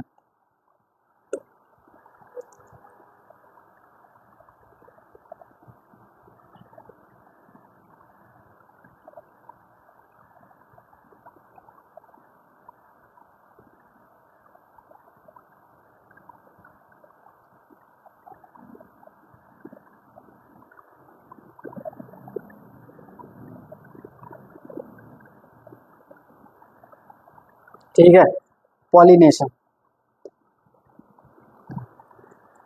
अब सबसे पहले देखो, अभी हमने क्या पढ़ लिया है इस वाले चैप्टर के अंदर, मेल गैमीट कैसे कैसे बनते हैं, पॉलिन ग्रेन कैसे कैसे बनते हैं। फिर हमने क्या देख लिया है, फीमेल गैमीट यानी कि कैसे कैसे बनते हैं, फीमेल गैमीट कैसे बनते हैं। अब मेल गैमीट और फीमेल गैमीट हमारे पास में बन चुका है, और चैप्टर का क्या नाम था, सेक्सुअल रिप्रोडक्शन। चैप्टर का क्या नाम था, sexual reproduction in a flowering plant. ठीक है, तो सेक्सुअल रिप्रोडक्शन का मीनिंग क्या होता है, जिसमें हमारे मेल गैमीट, ठीक है, और हमारे फीमेल गैमीट, मेल गैमीट और फीमेल गैमीट का क्या हो, फ्यूजन हो, जिसी को क्या बोलते हैं हम, ठीक है, फर्टिलाइजेशन। तो वो कैसे होगा, मेल गैमीट फीमेल गैमीट तक कैसे पहुंचेंगे। ठीक है, मेल गैमीट फीमेल गैमीट तक कैसे पहुंचेंगे, इसी प्रोसेस को हम क्या बोल देंगे, पॉलिनेशन। ठीक है, यहाँ से समझने की कोशिश करना। फिर से देखो, यहाँ पे हमारे पास में एक स्ट्रक्चर थी जिसको हमने क्या नाम दिया था, स्टेमन। ठीक है, और स्टेमन के ऊपर ये वाली स्ट्रक्चर थी, इसको क्या नाम दिया था हमने, एंथर। और एंथर के अंदर हमारे क्या बनते थे, पॉलिन ग्रेन। क्या बनते हैं इसके अंदर, पॉलिन ग्रेन। ठीक है, पॉलिन ग्रेन। अब पॉलिन ग्रेन हमारे ये फीमेल गैमेटोफाइट तक, यानी कि यहाँ, ठीक है, ओवरी के अंदर हमारा क्या होता है, ओव्यूल, और ओव्यूल में एक क्या होती है, एग सेल। ठीक है, तो ये वाले पॉलिन ग्रेन ठीक है, इस एग सेल तक मेल गैमीट तक पहुंचाने का काम करते हैं। तो अब ये वाले हमारे पॉलिन ग्रेन जो है ये हमारे स्टिग्मा तक कैसे पहुंचते हैं, ठीक है, इसी प्रोसेस को हम क्या बोलते हैं, पॉलिनेशन। यानी कि एंथर से, कहाँ से, एंथर से पॉलिन ग्रेन का निकल कर, ठीक है, पॉलिन ग्रेन का निकल कर कहाँ तक आना, स्टिग्मा तक आना, इस प्रोसेस को क्या बोलते हैं हम, पॉलिनेशन। ठीक है, अब इनको पढ़ लेते हैं, पॉलिनेशन वगैरह कितने टाइप के रहेंगे।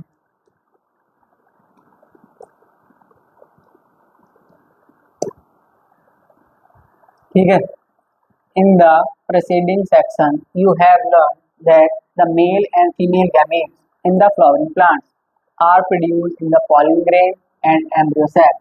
यानी कि मेल गैमीट पॉलिन ग्रेन के अंदर और फीमेल गैमीट एम्ब्रियो सैक के अंदर बनते हैं। ठीक है, ये वाली चीजें हमने पढ़ ली है। ठीक है, as both type of gametes are non motile.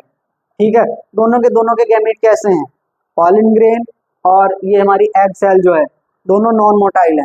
Non motile का मतलब यानी कि ये बिल्कुल भी चल नहीं सकते, इनको किसी मीडियम की जरूरत होगी एक दूसरे के पास पहुंचने के लिए। ठीक है, they have to be brought together. ठीक है, इनको एक दूसरे के पास ले जाना पड़ेगा। ठीक है, फॉर फर्टिलाइजेशन टू अकर। ठीक है, हाउ दिस अचीव, यानी कि इनको एक दूसरे के पास पहुंचाने के लिए किसी प्रोसेस की तो जरूरत पड़ेगी, उस प्रोसेस को, ठीक है, कैसे करना होगा। ठीक है, ये कैसे पहुंचते हैं एक दूसरे के पास, तो अब हमारी हेडिंग क्या है, पॉलिनेशन। ठीक है, पॉलिनेशन, पॉलिनेशन ही एक ऐसी मैकेनिज्म है जिस मैकेनिज्म के थ्रू हमारा मेल गैमीट फीमेल गैमीट के पास तक पहुंचेगा। ठीक है, is the mechanism to achieve this objectives. ठीक है, ट्रांसफर ऑफ पॉलिन ग्रेन, यहाँ से तुम पॉलिनेशन की डेफिनेशन नोट कर सकते हो। ट्रांसफर ऑफ पॉलिन ग्रेन्स, ठीक है, शेड फ्रॉम द एंथर, यानी कि एंथर से निकलने के बाद, टू स्टिग्मा, यानी कि transfer of pollen grain from anther to stigma of a pistil is term pollination या इज कॉल्ड पॉलिनेशन। यानी कि समझ गया, वो मैंने अभी बताया था तुम्हें। ठीक है, यहाँ से पॉलिन ग्रेन का निकलकर स्टिग्मा तक पहुंचना। ठीक है, स्टिग्मा तक पहुंचने का। Flowering plants have an evolved an amazing array of adaptation to achieve pollination. यानी कि फ्लावरिंग प्लांट ने क्या कर लिया है, एक डेवलप कर लिया है एक मैकेनिज्म को, ठीक है, पॉलिनेशन को, जिसकी वजह से वो क्या कर सकते हैं, जिसकी वजह से क्या कर सकते हैं, वो पॉलिनेशन कर सकते हैं। They make use external agents to achieve pollination. यानी कि ये क्या कर सकते हैं, एक्सटर्नल एजेंट का यूज कर सकते हैं पॉलिनेशन कराने के लिए। Can you list the possible external agent, यानी कि क्या तुम बता सकते हो कुछ एक्सटर्नल एजेंट जो कि यहाँ से पॉलिन ग्रेन को लेकर, ठीक है, यहाँ तक स्टिग्मा तक आ जाए। ठीक है, अब हम पढ़ेंगे काइंड्स ऑफ पॉलिनेशन। ठीक है, पॉलिनेशन के कितने टाइप होते हैं, टाइप ऑफ पॉलिनेशन।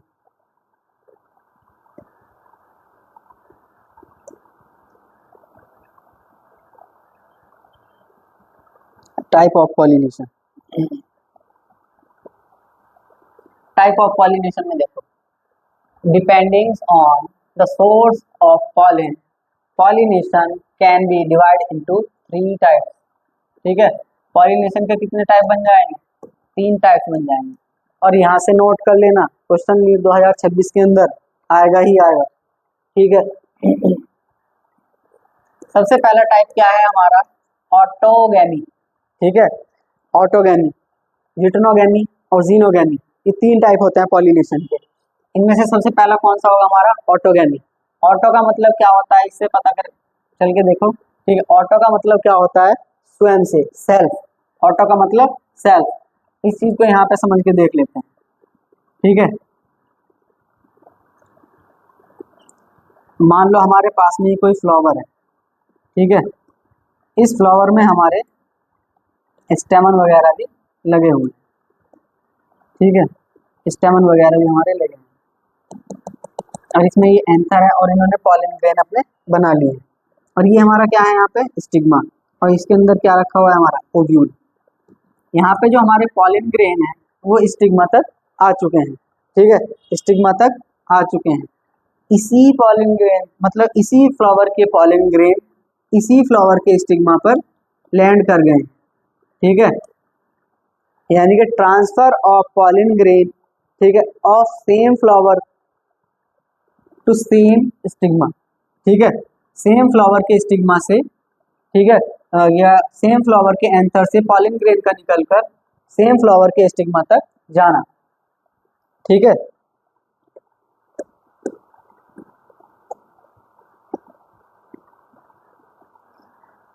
देखो autogamy in this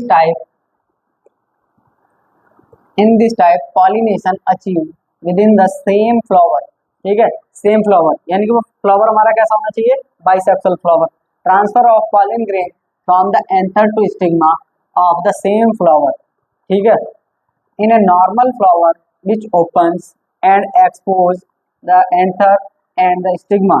complete autogamy is rather rare, ठीक है। Autogamy is such flowers requires, ठीक है, synchrony in pollen release and stigma receptivity and also, ठीक है, the anthers and the stigma should mature at the same time। यानी कि ये क्या कहना चाह रहा है कि फ्लावर के स्टिग्मा, फ्लावर का एंथर और स्टिग्मा एक ही टाइम पर क्या होने चाहिए, सेम टाइम पर मैच्योर होने चाहिए, सेम टाइम पर क्या होने चाहिए, मैच्योर होने चाहिए। यानी कि हमारे पॉलन ग्रेन भी सेम टाइम पर बन जाने चाहिए और हमारा स्टिग्मा तक वो सेम टाइम पर ही पहुंच जाने चाहिए। यानी कि हमारा स्टिग्मा भी सेम टाइम पर मैच्योर और हमारा एंथर भी सेम टाइम पर मैच्योर हो जाना चाहिए,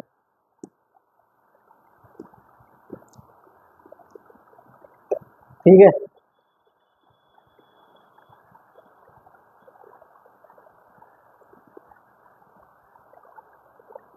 अब यहाँ पे देखो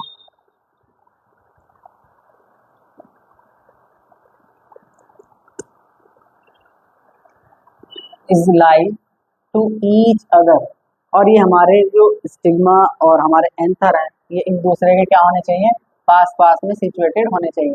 that self pollination can occur, जिसकी वजह से हमारा क्या हो जाए, सेल्फ पॉलिनेशन हो जाए, ठीक है। सम प्लांट सच एज बायोला, बायोला को हम क्या बोल सकते हैं, कॉमन पांसी, ठीक है, ऑक्जेलिस एंड कॉमेलिना, ठीक है, produce two type of flowers, ठीक है, produce two type of flowers.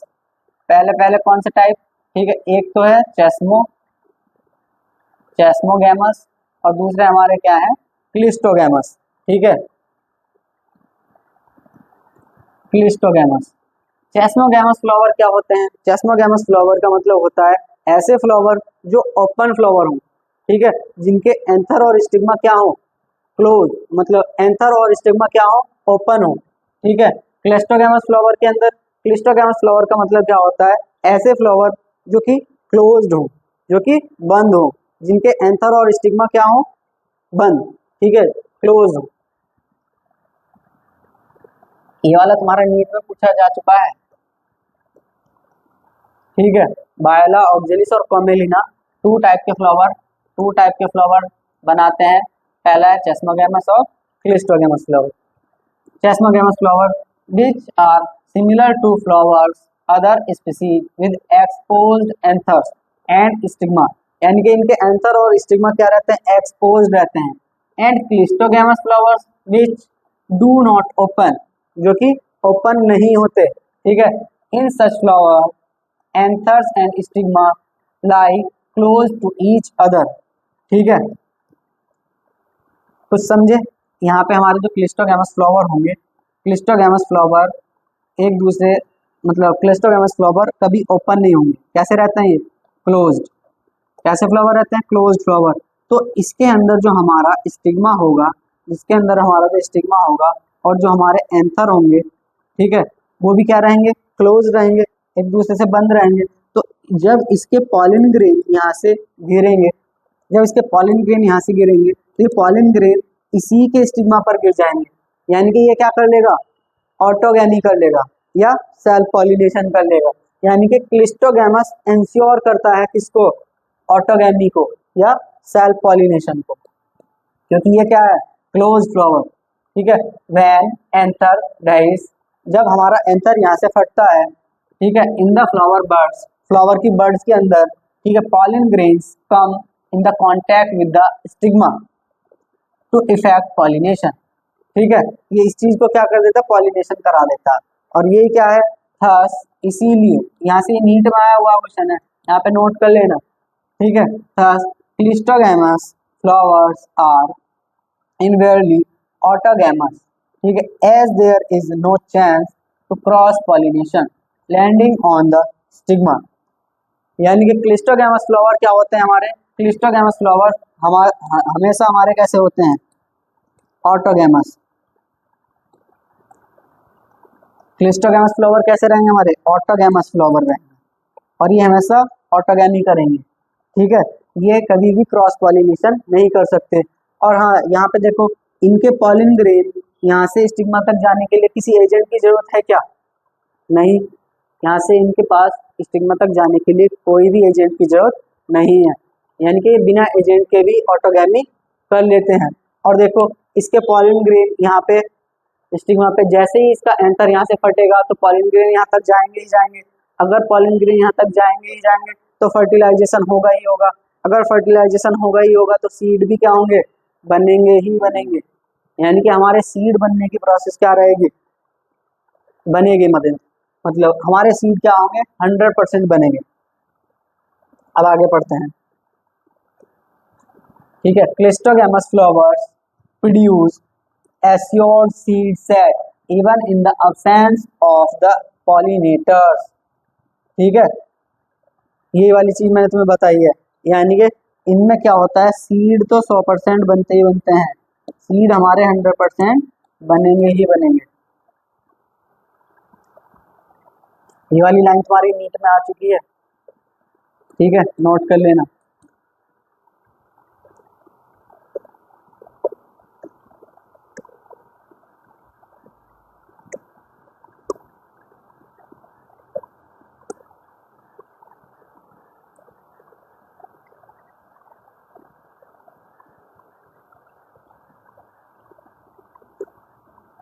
अब एक बात है, ये तुमसे एनसीईआरटी तुम्हारा एक सवाल पूछ रही है, ठीक है, डू यू थिंक, क्या तुम सोचते हो, ठीक है, that cleistogamy is the advantage और डिसएडवांटेज टू द प्लांट।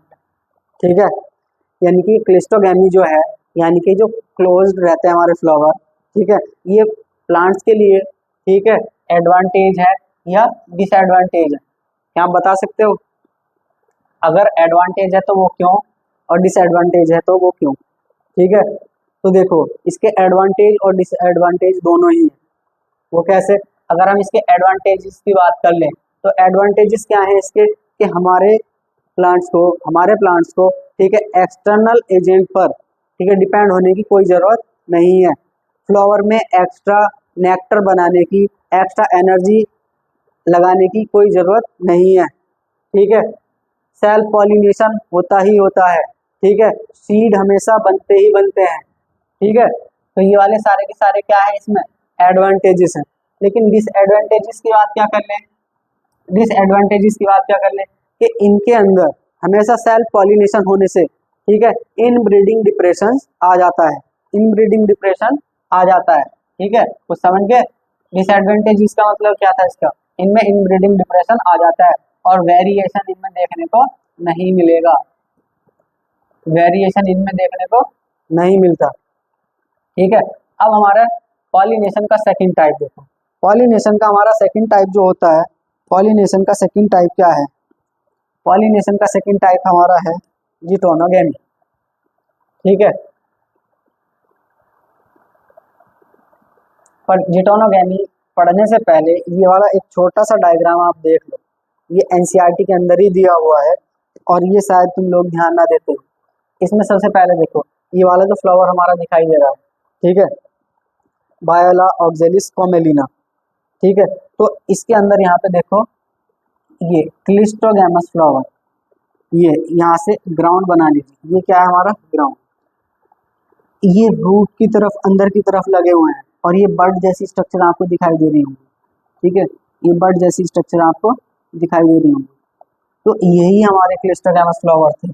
जिनको हमने ये वाला डायग्राम बनाया था ना, ठीक है, तो ये हमारा क्या था, क्लिस्टोगैमस फ्लावर ही बनाया था हमने, ठीक है। ये इस तरह से होता है। और इसी सेम प्लांट पर, कैसा plant, same plant, same plant पर ही हमारे कैसे हैं, चेस्मोगैमस, चेस्मोगैमस यानी के ओपन फ्लावर, और क्लिस्टोगैमस यानी के क्लोज्ड फ्लावर, ठीक है। तो क्लोज फ्लावर हमेशा हमारे क्या करते हैं, ऑटोगैमी करते हैं।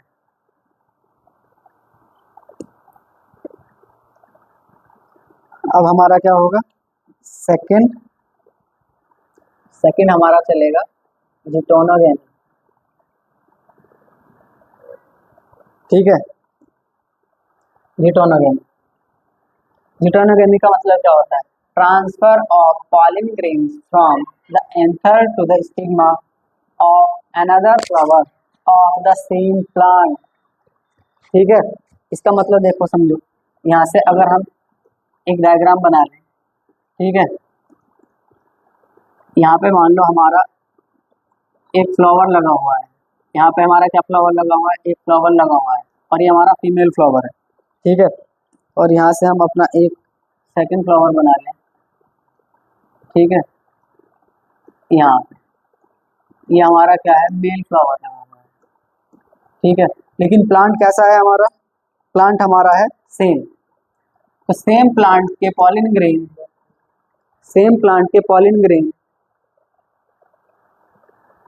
सेम प्लांट के पॉलिन ग्रेन, सेम प्लांट के पॉलिन ग्रेन हमारे उसी प्लांट के स्टिग्मा तक चले जाते हैं, ठीक है।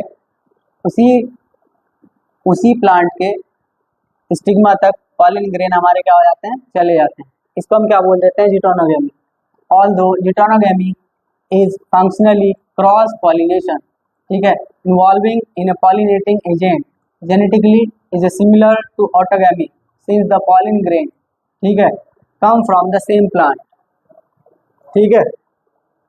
यानी कि अगर हम इस वाले प्लांट्स की बात कर लें, ये सेम प्लांट है, same plant, same plant, same flower, ठीक है, सेम प्लांट सेम फ्लावर, यानी कि ये अगर हम इसको जेनेटिकली देख लें तो जेनेटिकली ये कैसा है, जेनेटिकली कैसा है, जेनेटिकली ऑटोगैमी, जेनेटिकली कैसा हो गया ये, ऑटोगैमी। लेकिन ये दूसरे डिफरेंट फ्लावर से आ रहा है, लेकिन भले ही ये इसी वाले प्लांट का है, लेकिन आ कहाँ से रहा है, डिफरेंट फ्लावर से। तो डिफरेंट फ्लावर से जब ये आ रहा है तो ये फिजिकली अगर हम इसको देखते हैं, मॉर्फोलॉजिकल देखते हैं, तो ये जीनोगैमी की तरह से होता है। कैसे होता है, जीनोगैमी की तरह से होता है, या क्रॉस पॉलिनेशन की तरह से होता है, ठीक है। अब हमारा क्या होगा, नेक्स्ट जीनोगैमी।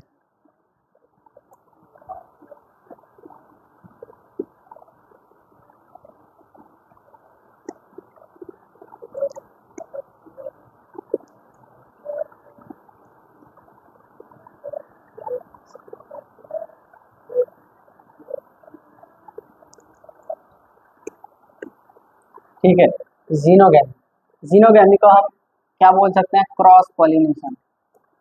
इसको क्या बोल सकते हैं हम, क्रॉस पॉलिनेशन। क्रॉस पॉलिनेशन का क्या मतलब होता है, ठीक है, यहाँ से आप इसको समझ के देख सकते हो कि हमारे पास में दो डिफरेंट डिफरेंट प्लांट हैं और दो डिफरेंट डिफरेंट फ्लावर है, ठीक है। ये हमारे पास में फीमेल फ्लावर है, ये हमारे पास में मान लो मेल फ्लावर है, ठीक है। एक हमारे पास में क्या है, फीमेल फ्लावर, और एक हमारे पास में क्या है, मेल फ्लावर। तो यहाँ से पॉलन ग्रेन बनेंगे और ये पॉलन ग्रेन हमारे स्टिग्मा तक पहुँचेंगे, ठीक है। लेकिन ये स्पीसीज सेम होनी चाहिए, स्पीसीज क्या होनी चाहिए, सेम स्पीसीज। यानी कि हम इसमें क्या लिख सकते हैं, different flower, different flower but same species, different flower but same species, ठीक है। यहाँ पे देख सकते हो, transfer of pollen grains from anther to stigma of different plants, ठीक है। This is only type of pollination which during pollination brings genetically different types of pollen grains to the stigma। ठीक है, यानी कि केवल एक यही एक ऐसा टाइप है, क्रॉस पॉलिनेशन या जीनोगैमी केवल एक ऐसा टाइप है जिसमें क्या होती है, जेनेटिकली डिफरेंट। जेनेटिकली क्या होते हैं, डिफरेंट। ठीक है, अब हमारा एक टॉपिक आने वाला है एजेंट ऑफ पॉलिनेशन। ठीक है, एजेंट ऑफ पॉलिनेशन, इसको करके देखते हैं।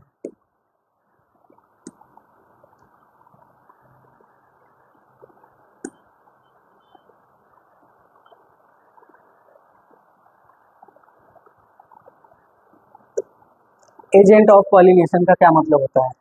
एजेंट ऑफ पॉलिनेशन का मतलब होता है, ठीक है, कुछ ऐसे फैक्टर जो कि हमारे पॉलिनेशन कराने में हेल्प करते हैं, यानी कि पॉलिन ग्रेन को एंथर से स्टिग्मा तक ले जाने में क्या करते हो, हेल्प करते हो, उनको हम क्या बोल देंगे, पॉलिनेटिंग एजेंट या एजेंट ऑफ पॉलिनेशन। ठीक है, इसको करके देखो। Plant use two abiotic agent and one biotic. ठीक है, बायोटिक एंड एबायोटिक एजेंट को यूज करते हैं। एबायोटिक एजेंट के अंदर कौन आता है, हमारा wind and water. Wind and water एक ऐसी चीज है जो कि एबायोटिक एजेंट के अंदर आते हैं, लेकिन बायोटिक एजेंट में क्या होता है, हमारे animal agent to achieve the pollination, यानी कि पॉलिनेशन को करने के लिए हमारे पास में कुछ ऐसे एजेंट होते हैं जो कि बायोटिक हो और कुछ ऐसे एजेंट भी होते हैं जो कि एबायोटिक हो। एबायोटिक का मतलब नॉन लिविंग और बायोटिक का मतलब लिविंग एजेंट। ठीक है, majority of plant use biotic agent for pollination. ठीक है, यहाँ से तुम्हारा नीट में क्वेश्चन आ चुका है। नीट में क्या क्वेश्चन आ चुका है तुम्हारा, majority of plants use biotic agent for pollination, यानी कि पॉलिनेशन के लिए वो बायोटिक एजेंट का यूज करते हैं। Only A small portion of plant use the abiotic agent, यानी कि स्मॉल पोर्शन, यानी कि प्लांट के कुछ ही प्लांट्स ऐसे हैं जो कि एबायोटिक एजेंट को यूज करते हैं पॉलिनेशन कराने के लिए।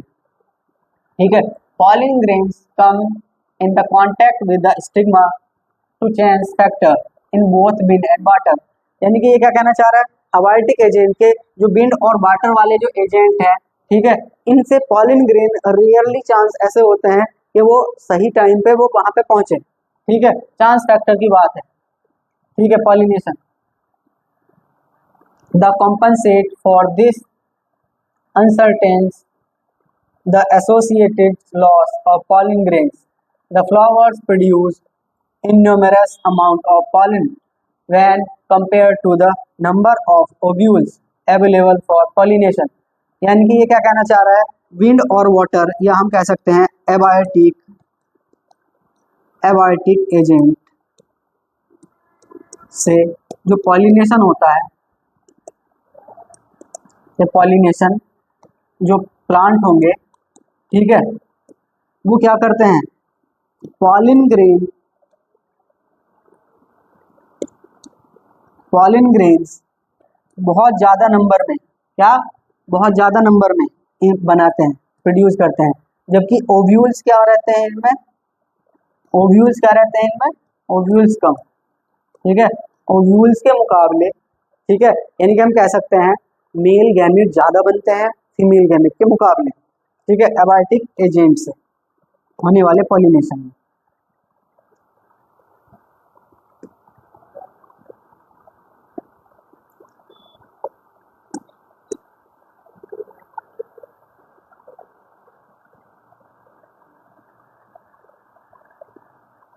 अब यहाँ से तुम्हें एक नीट का क्वेश्चन देखने को मिलेगा, नीट 2025 में आया हुआ क्वेश्चन है, नहीं नीट 2024 में आया हुआ क्वेश्चन है। ठीक है, ये वाला क्वेश्चन, ठीक है, इस डायग्राम को देख के तुमसे पूछ रखा है, ठीक है, ये जो स्ट्रक्चर दिखा रखी है कि ये किस टाइप का पॉलिनेशन कराने में हेल्प कराएगी। ठीक है, तो ये विंड पॉलिनेशन इसको कराएगी, विंड पॉलिनेशन, क्योंकि इसके पॉलिन ग्रेन कैसे हैं, ये फैदरी, यानी कि ये हवा में क्या हो सकते हैं, उड़ सकते हैं। ठीक है, तो ये विंड पॉलिनेशन का एग्जाम्पल है। तो डायग्राम बेस भी तुमसे क्वेश्चन पूछे जा सकते हैं कि ये किस टाइप का पॉलिनेशन कराएगा। ठीक है, pollination by wind is more common almost, ठीक है, बायोटिक पॉलिनेशन, ठीक है, यानी कि ये वाली लाइन तुम्हारी नीट में आ चुकी है। यानी कि अगर हम एबायोटिक फैक्टर की बात कर लें, एबायोटिक फैक्टर में कौन कौन से आए थे हमारे, wind and water, wind and water. तो विंड एंड वाटर के अंदर सबसे ज्यादा कौन हेल्प कराता है, विंड यानी कि एयर, ठीक है। और एयर से होने वाली पॉलिनेशन को हम क्या बोल देते हैं, एनिमोफिली, ठीक है। क्या बोल देते हैं इसको, एनिमोफिली, एनिमोफिली बोल देते हैं। और ये भी तुम्हारा नीट का क्वेश्चन है, ठीक है, ये तुम्हारा थोड़ा सा एक्स्ट्रा है लेकिन लिख सकते हो। Wind pollination also require the pollen grains are light, यहाँ से तुम्हें नोट कर लेना, ये नीट के पॉइंट बनते हैं। यानी कि हवा के द्वारा होने वाले जो पॉलिन ग्रेन होते हैं वो कैसे होने चाहिए, हल्के होने चाहिए, नॉन स्टिकी यानी कि चिपचिपे नहीं होने चाहिए, so that they can be transported wind current, जिसकी वजह से वो क्या हो जाए, हवा के प्रभाव में, हवा के प्रभाव में क्या हो जाए, वो फ्लो हो जाए आराम से, इजीली क्या हो जाए, वो फ्लो हो जाए। They often causes well exposed stigma, यानी कि और इनके यानी कि विंड पॉलिनेशन से होने वाले, पॉलिनेशन वाले प्लांट के जो स्टिग्मा होने चाहिए वो कैसे होने चाहिए, वेल एक्सपोज्ड, यानी कि वो हवा में क्या होने चाहिए, खुले हुए होने चाहिए, so that the pollen are easily dispersed into the wind currents, ठीक है। Figure 1.10 and the large often feathery stigma, उनके स्टिग्मा कैसे होने चाहिए, फेदरी होने चाहिए, फेदरी, ये देखो ये कैसे हैं, ये फेदरी यानी कि पंख जैसे, ठीक है, बाल जैसी स्ट्रक्चर इन पे निकली हुई है, ठीक है। तो easy trap air borne pollen grains, यानी कि हवा में आए हुए पॉलिन ग्रेन को क्या कर पाएंगे, इजीली ट्रैप कर पाए, हवा में आए हुए पॉलिन ग्रेन को इजीली क्या कर पाए, ट्रैप कर पाए। तो इसलिए इनके स्टिग्मा हवा के अंदर कैसे होने चाहिए, वेल एक्सपोज्ड होने चाहिए, खुले हुए होने चाहिए, ठीक है। Wind pollination pollinated flowers often have a single ovule, लो यहाँ से ये नीट का क्वेश्चन है, नीट 2017 यहाँ से, यानी कि हवा के द्वारा होने वाले पॉलिनेशन वाले प्लांट के अंदर या फ्लावर के अंदर सिंगल ओव्यूल होता है, ईच ओवरी के अंदर, the numerous flower packed into the inflorescence, और उनके जो बहुत सारे फ्लावर होते हैं वो एक ही साथ गुच्छों की फॉर्म में होते हैं, ठीक है, इन्फ्लोरेसेंस में लगे हुए, ठीक है। अब यहाँ से ये क्वेश्चन तुम्हारा हो गया, यानी कि विंड पॉलिनेशन से होने वाले फ्लावर के जो ओव्यूल्स होते हैं उनके अंदर क्या होता है, केवल एक ही ओव्यूल्स देखने को मिलता है। अब एक एग्जाम्पल तुम देखो यहाँ पे, एक बढ़िया सा एग्जाम्पल है, example in the corn, corn cob, यानी कि कॉर्न कॉब यानी कि वो भुट्टे की बात कर रहा है, मक्का। The tassels you see are nothing but the stigma and the style which have which wave in the wind to the trap pollen grains, ठीक है। तुमने एक डायग्राम देखा होगा, मैं तुम्हें बता दूं, ठीक है, ये वाली लाइन और कंप्लीट कर दो, ठीक है। Wind pollination is quite common in grasses, ये वाला भी तुम्हारा क्वेश्चन नीट के अंदर है, ठीक है, कि ग्रासेस की फैमिली के अंदर सबसे ज्यादा क्या देखने को मिलता है, हमारा विंड पॉलिनेशन देखने को मिलता है। मैं तुम्हें एक डायग्राम बताने वाला हूँ, ठीक है।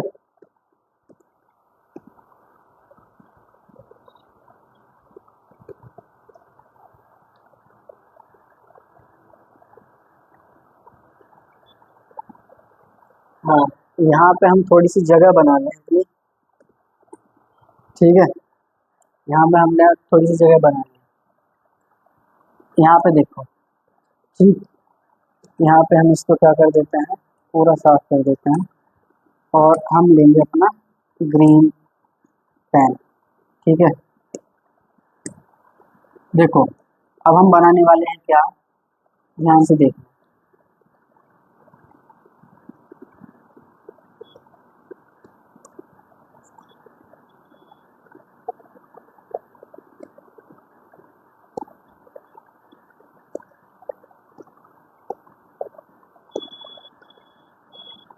यहाँ पे ये क्या है हमारे पास में,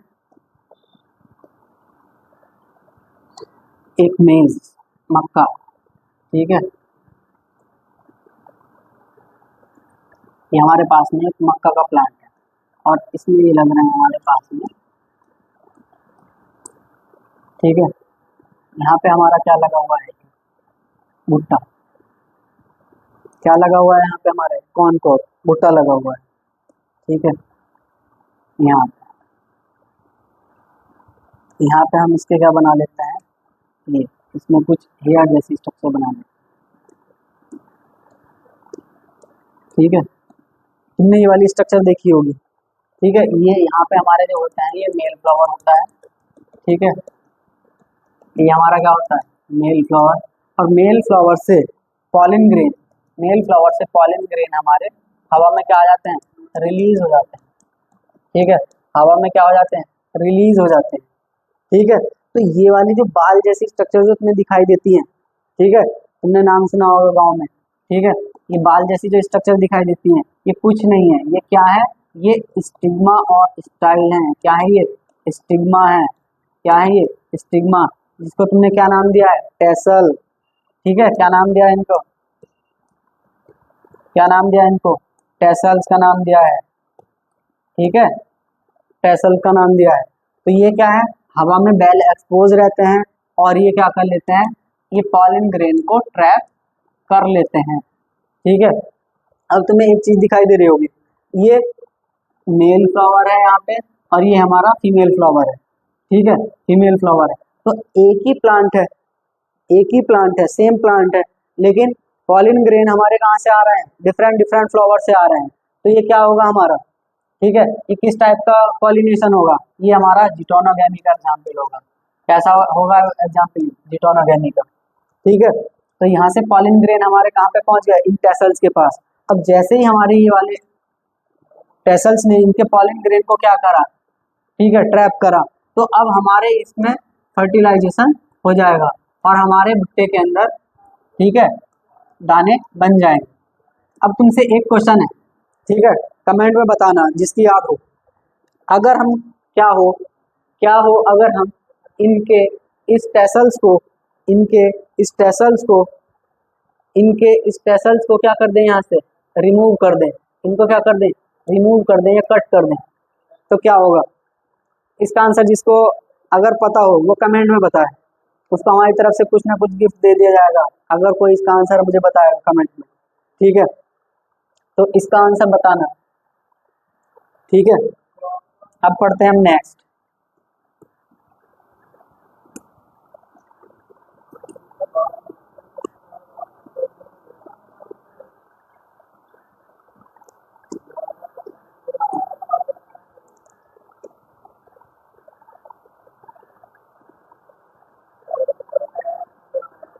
ठीक है।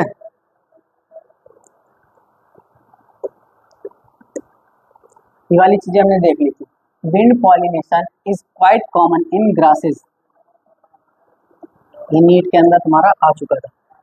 अब हम आगे देखते हैं, pollination by water is quite rare, ठीक है। वाटर से होने वाला जो पॉलिनेशन होता है वो क्या होता है, वो बहुत कम स्पीसीज के अंदर देखने को मिलता है, ठीक है। यहाँ पे देखो, flowering plants in the limited about 30 genera, ठीक है, 30 जेनरा यानी कि केवल 30 जेनरा ऐसे हैं प्लांट्स के जो कि क्या होते हैं, मोनोकोटिलिडन, मोस्टली वो भी क्या है, मोनोकोटिलिडन, जो क्या करते हैं हमारा वाटर पॉलिनेशन करते हैं, ठीक है।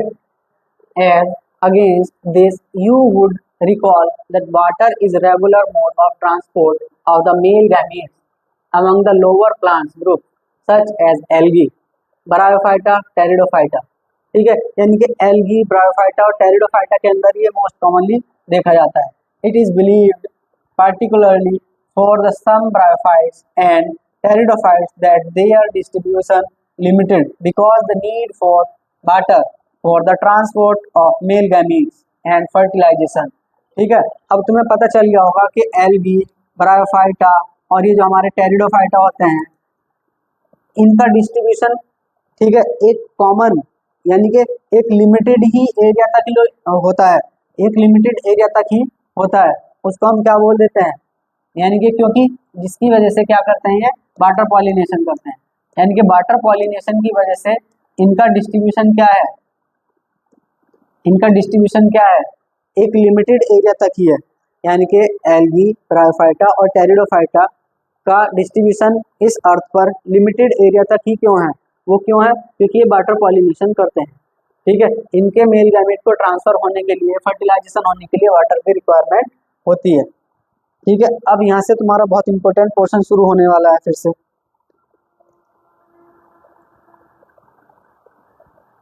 ठीक है, वो तुम्हारा नीट में आता है। किस में आता है वो तुम्हारा? नीट में आता है। ठीक है, यहाँ से देखो, some example for of water pollination या water pollinated plant are Vallisneria, Hydrilla which grow in fresh water. ठीक है, यानी कि वेलिस्नेरिया और हाइड्रिला कहाँ पे उगते हैं? फ्रेश वाटर के अंदर उगते हैं। किसमें उगते हैं? फ्रेश वाटर में। सेवरल मैराइन यानी कि सी ग्रासेस, कुछ sea grasses such as Zostera. Zostera, Zostera क्या है? समुद्र में उगने वाली एक घास है। ठीक है, ये सारे के सारे क्या करते हैं? वाटर पॉलिनेशन कराते हैं। ठीक है, तो तुम्हें फ्रेश वाले और मैराइन वाले को याद रख लेना है। फ्रेश वाले कौन कौन से हैं? वेलिस्नेरिया और हाइड्रिला, जबकि कुछ सी ग्रासेस जैसे कि जोस्टेरा ये मैराइन वाटर में उगता है। किसमें उगता है? मैराइन वाटर में। यहाँ से तुम्हारा एक क्वेश्चन है जो कि नीट 2020 में आया हुआ था। ठीक है, not all aquatic plants are used water for pollination. यानी कि ये क्या कहना चाह रहा है कि सभी के सभी वाटर में उगने वाले प्लांट्स, ठीक है, पानी के अंदर उगने वाले सभी के सभी प्लांट्स वाटर पॉलिनेशन नहीं करते हैं। ठीक है, in majority of aquatic plants such as water hyacinth, ठीक है, such as water hyacinth and water lily.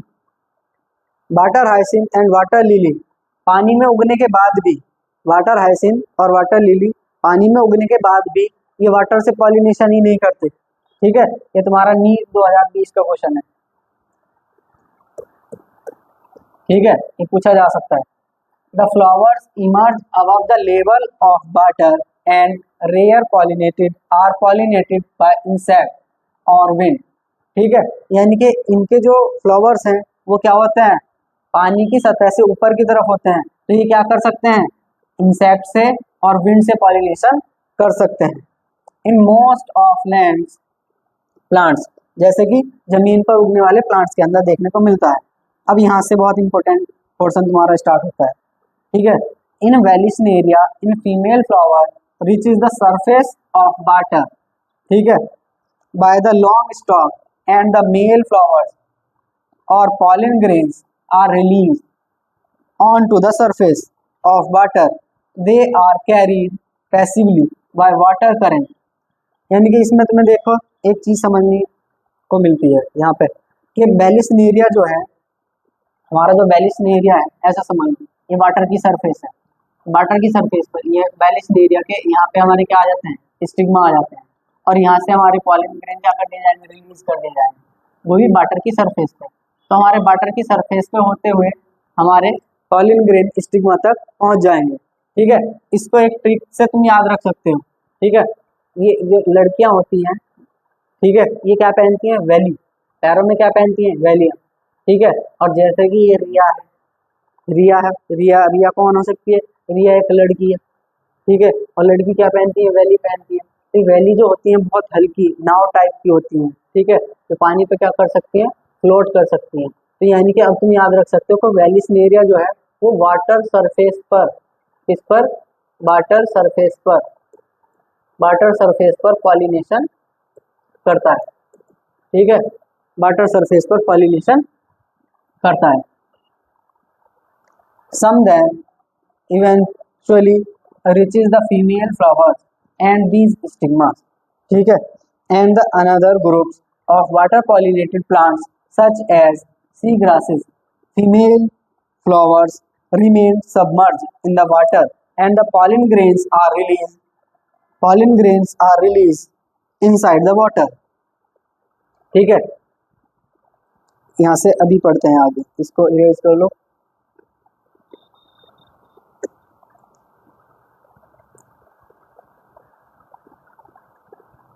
यहाँ पे देखो, ठीक है, in another group of water pollinated plants such as sea grasses. Sea grasses में कौन आया था हमारा? जोस्टेरा, कौन आया था हमारा, Zostera. Female flowers remain submerged in the water. Female flower क्या है हमारे, पानी के अंदर ही या पानी की सरफेस के अंदर ही क्या रहते हैं, सबमर्ज, डूबे हुए रहते हैं। Pollen grain are release inside the water. Pollen grain कहाँ पे है, रिलीज कर दिया जा रहा है पानी की सरफेस के नीचे।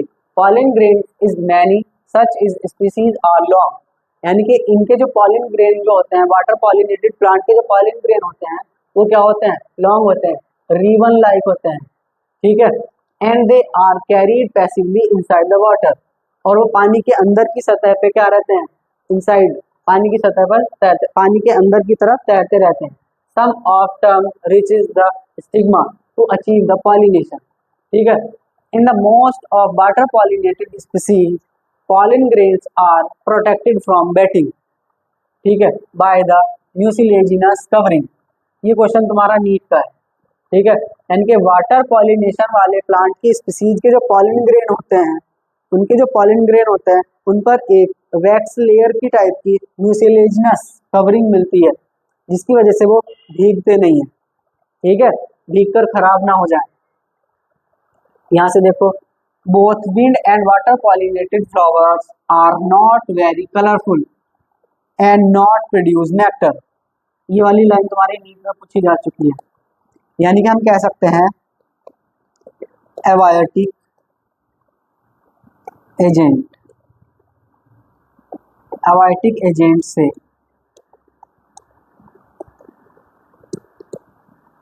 पॉलिनेशन होने वाले प्लांट्स, ठीक है, क्या रहते हैं, नेक्टर प्रोड्यूस नहीं करते हैं, नेक्टर प्रोड्यूस नहीं करते हैं, ठीक है, और वो कलरफुल भी नहीं होते हैं, not so colourful and colourless होते हैं, ठीक है, कैसे होते हैं, कलरलेस।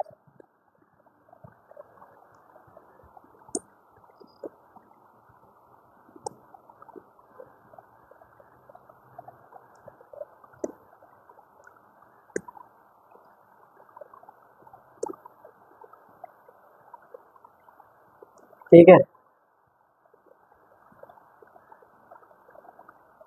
ये हमारे कुछ वाटर पॉलिनेटेड के एग्जाम्पल दिखा रखे हैं, ठीक है।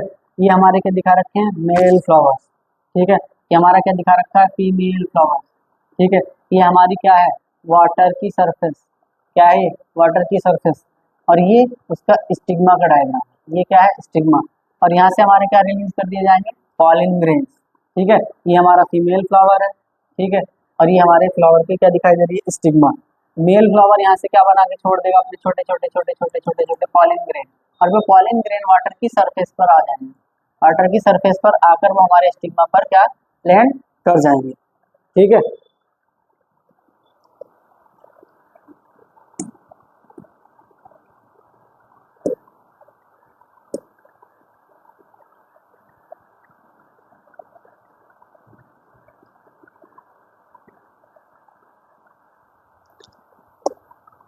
तो आज हमने क्या देख लिया है, अपना पूरा का पूरा पॉलिनेशन वाला टॉपिक देख लिया है, ठीक है। इसमें ये हमारा एबायोटिक एजेंट पूरा का पूरा टॉपिक कवर हो चुका है, ठीक है, एबायोटिक एजेंट,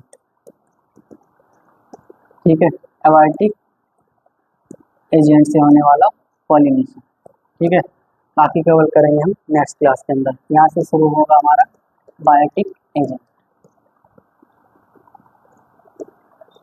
ठीक है। Thank you.